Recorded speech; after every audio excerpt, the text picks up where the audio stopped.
राम राम बच्चों, आज हम श्रवण करेंगे भरत जी का माता कौशल्या से मिलना और अपने पिता राजा दशरथ की अंतिम क्रिया करना।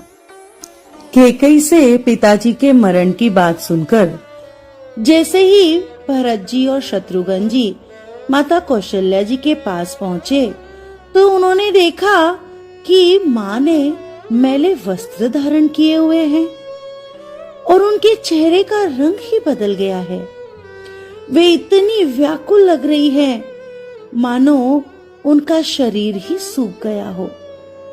भरत जी तो उन्हें देखकर इतने व्याकुल हो गए थे कि उनके शरीर की सुध भूलकर वे अपनी माँ के चरणों में गिर पड़े और जोर जोर से कहने लगे कि माँ, इस कैकेयी ने इस जगत में क्यों जन्म लिया, और यदि जन्म लिया तो वे बांझ क्यों नहीं पैदा हुई।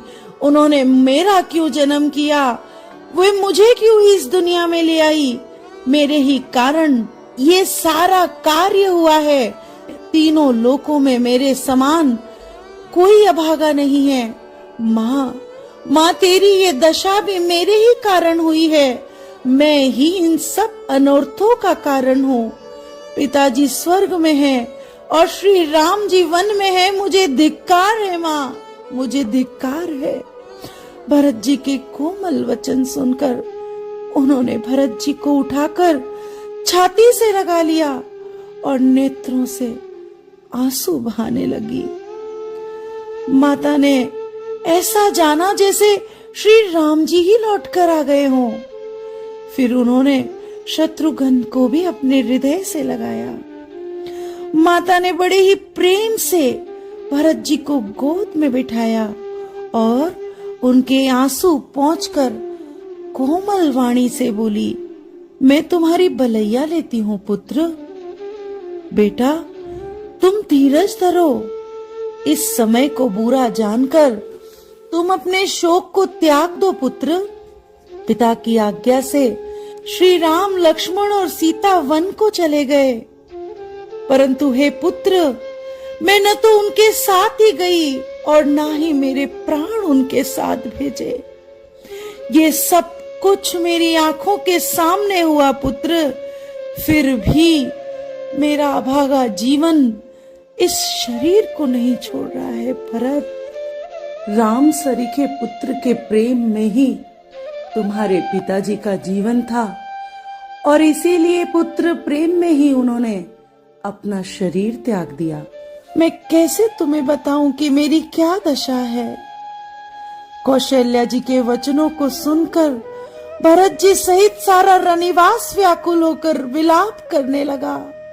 राजमहल मानो शोक का निवास ही बन गया। भरत जी तो बार बार यही कह रहे थे, यदि इस काम में मेरी सम्मति हो तो मुझे बुरे से बुरे पाप लगे, मुझे भूत प्रेतों की गति मिले। माँ, विधाता मुझे कड़े से कड़ी सजा दे, सभी के पाप मुझे लग जाए।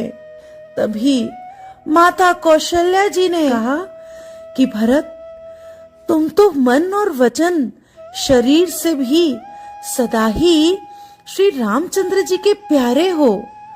तुम तो राम के प्राणों से भी बढ़कर प्राण हो। ये सब कुछ तुम्हारी वजह से नहीं हुआ मेरे पुत्र। तुम इन सब बातों को छोड़ दो। इस प्रकार विलाप करते करते सारी रात ही बीत गई। तब वामदेव जी और वशिष्ठ जी आए और समयानुकूल वचन कहकर भरत जी को उपदेश किया कि अब हमें दाह क्रिया की तैयारी करनी चाहिए। गुरु जी के वचन सुनकर भरत जी उठे और उन्होंने सब तैयारी कर ली। वेदों में बताई हुई विधि से उन्होंने राजा की देह को स्नान कराया। फिर सरयू जी के तट पर सब दाह क्रिया की गई और सब ने विधि पूर्वक तिलांजलि दी। भरत जी ने पिताजी का दशगात्र विधान यानी कि 10 दिनों के कृत्य को किया। नारायण नारायण।